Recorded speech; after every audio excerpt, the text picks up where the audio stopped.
Obrigada, viu, pelas informações. Bom trabalho para você por aí. E a gente vai continuar falando sobre esse cenário da Venezuela, agora com o professor de Relações Internacionais da Universidade Federal Fluminense, pesquisador de Harvard, Vitélio Brustolin. Bom dia, professor. Bem-vindo mais uma vez por aqui. Bom dia, Muriel. Obrigado pelo convite. Bom dia a todos. Professor, a gente está completando uma semana do que aconteceu na Venezuela. A gente percebeu e trouxe todos os detalhes diante desse cenário e uma movimentação super interessante. Agora a gente ouvia a Daniela trazendo esses detalhes do quanto que agora a presidente interina desse atual regime está fazendo um movimento de aproximação de Donald Trump com Donald Trump. É um movimento de receio, de medo do que os Estados Unidos podem fazer? Como é que o senhor enxerga agora? Talvez a gente possa esperar daqui a alguns meses, anos, Estados Unidos e Venezuela cooperando efetivamente? Bom, o movimento da Delcy Rodrigues, né, da vice-presidente da Venezuela, que tomou posse como interina, é sim um movimento forçado, ela não tem escolha, porque já ficou muito claro, o Trump deixou isso evidente, de que se houver resistência, será feito um novo ataque. Segundo o Trump, seria um ataque maior daquele que resultou na prisão do Nicolás Maduro. Então, nós percebemos que não há escolha porque ontem mesmo, na reunião com empresas petrolíferas dos Estados Unidos, o Trump disse que está negociando e que a Venezuela repassará 30 milhões de barris de petróleo aos Estados Unidos. O chanceler dos Estados Unidos, o Marco Rubio, havia anunciado um número entre 30 e 50 milhões de barris. Esse é o custo da operação de estabilização. O Marco Rubio anunciou um plano para a Venezuela que passa primeiro pela estabilização, depois pela recuperação econômica e, por fim, transição política.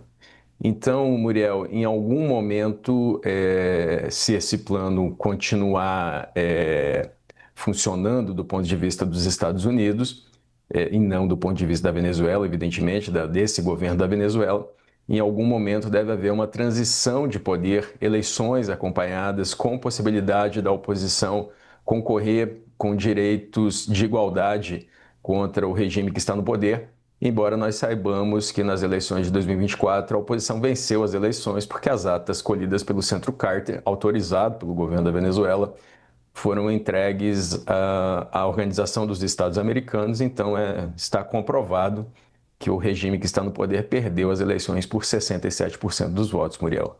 Professor, esse é o ponto que fica a dúvida, assim, levando em consideração que Delcy Rodrigues está colaborando com Donald Trump, o quanto que interessaria para os Estados Unidos, neste momento, convocar novas eleições? A gente pode esperar que essas eleições aconteçam dentro de 30 dias, 90 dias? Portanto, o quanto que isso pode, no fim das contas, fazer com que o regime continue perdurando ao longo dos próximos meses, talvez anos, levando em consideração essa parceria que acontece agora, ainda mais Delcy, que, além de ser vice-presidente, também era ministra do petróleo? Pois é, essa é uma pergunta que 8 milhões de venezuelanos que são refugiados estão se fazendo, né? A Venezuela é um país com 28 milhões de pessoas que tem 8 milhões de refugiados, 630 mil deles no Brasil. Essas pessoas querem voltar para casa, muitas, a maioria delas, mas elas não voltam nesse momento porque ainda há muita instabilidade e incerteza.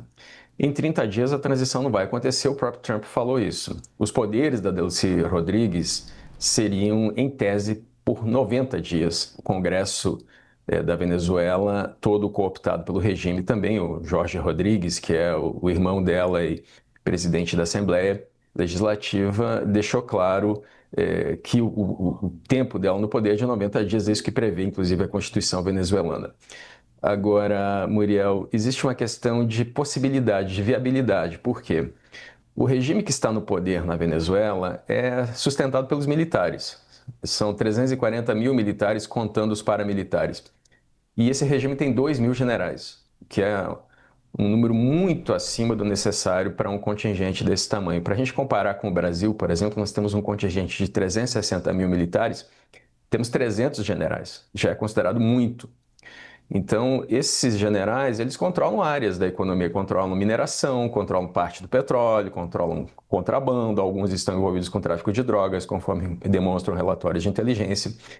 E esses militares têm as armas. Então, como é que a população vai derrubar esse regime? Os militares estão cometendo crimes contra a população há mais de 2 décadas e meia. São os relatórios da ONU que demonstram isso. Perseguições, assassinatos, torturas, estupros. Eles vão pagar por esses crimes? Vai ser feita uma anistia? O Rodrigues, que venceu as eleições de 2024, afirma que daria uma anistia. O Gonzalez, aliás, que venceu as eleições de 2024, afirma que daria uma anistia aos militares caso eles deixem o poder. Agora precisa ser feita uma negociação para a saída desses militares do poder, e a Delcy representa esse regime, porque se não houver essa negociação, pode haver uma guerra civil dentro da Venezuela, Muriel.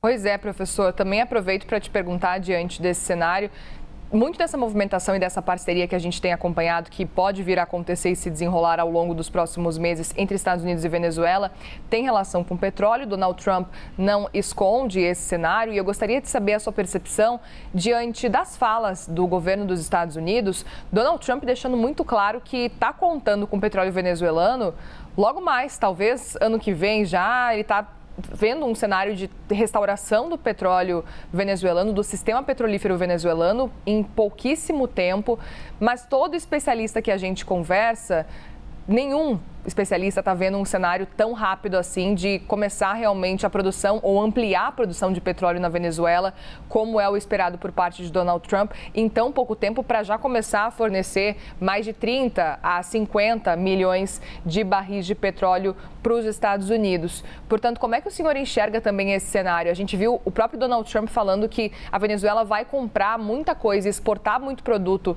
dos Estados Unidos, tudo com o dinheiro do petróleo venezuelano também. Então, só que a gente fazendo esse cálculo com vários especialistas, eles ficam com essa dúvida de, olha, talvez isso não aconteça nem mesmo no governo, no mandato de Donald Trump.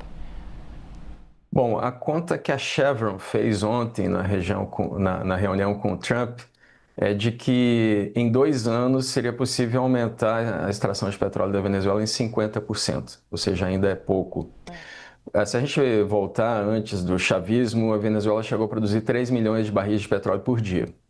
Hoje ela produz menos de 1 milhão, em torno de 900 mil barris de petróleo. Isso é 1% da necessidade diária do mundo. O mundo consome por dia 100 milhões de barris de petróleo. Agora, o fato dos Estados Unidos estarem fazendo essa operação já interfere, porque 80% do petróleo é para a China, desse petróleo da Venezuela. A preços muito abaixo dos preços de mercado. O barril custa em torno de $60. A Venezuela está vendendo para a China a $45 o barril. 5% é para Cuba. E Cuba já estava em dificuldades financeiras e deve ter uma situação agravada agora por falta desse petróleo.